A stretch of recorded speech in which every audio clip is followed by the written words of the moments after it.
When freedom feels scary, Sartre and bad faith. Eduardo Valdivia Sans.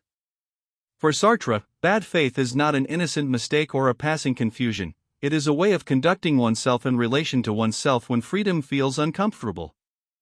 A person is not wrong for lack of information, rather, they settle in so as not to see what they already see.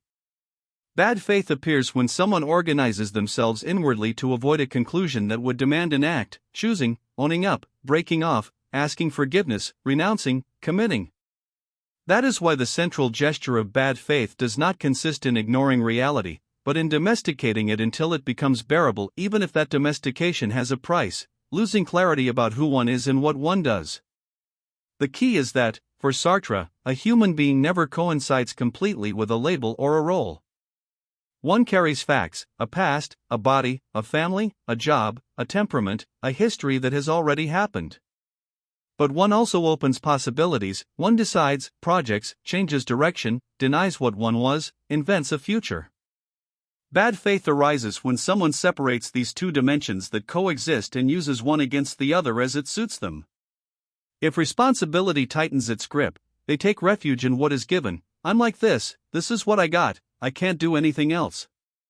If what is given accuses them, they take refuge in openness. I'm not that, it doesn't define me, everything can change.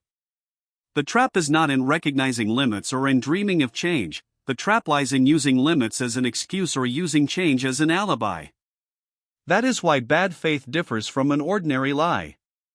In an ordinary lie, someone tries to deceive another. In bad faith, the deception happens within the same person, one tries to be, at the same time, the one who manipulates and the one who lets themselves be manipulated.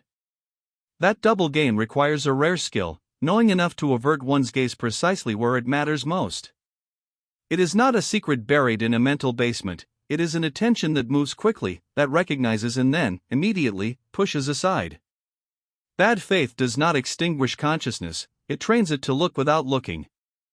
That training shows up clearly in everyday situations.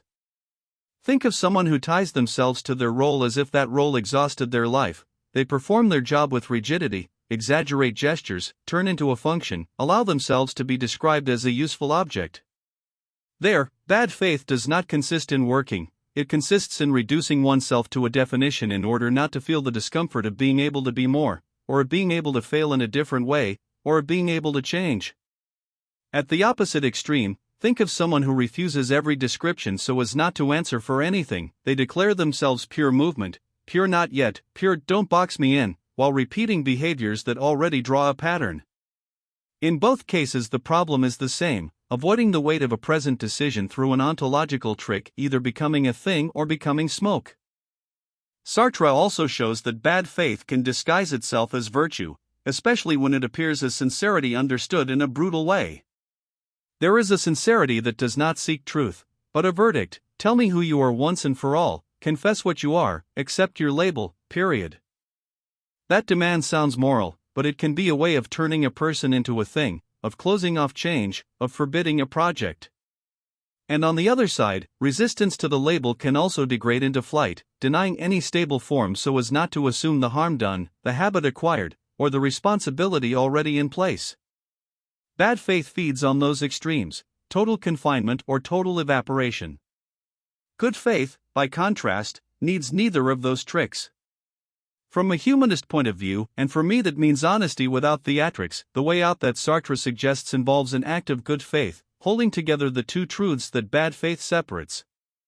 I am my facts, without dramatizing or playing the victim, my past ways, my body ways, my decisions already made way. And I am my freedom, without fantasy or grandiosity. I can still choose, I can still correct course, I can still break an inertia, I can still ask forgiveness or say no. Good faith does not consist in feeling pure, it consists in not bargaining with the evidence when that evidence demands consequences.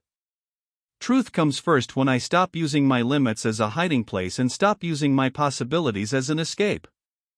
Thus, bad faith for Sartre is a self-arrangement, a way of moving forward without looking at the price of my freedom, a way of living as if I were a thing when it suits me and as if I were pure project when it suits me.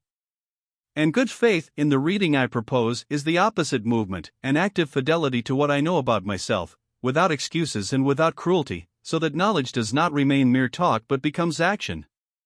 If one puts truth first of all for oneself, one no longer needs refuge, one can be responsible without becoming a statue, and one can change without turning into an alibi.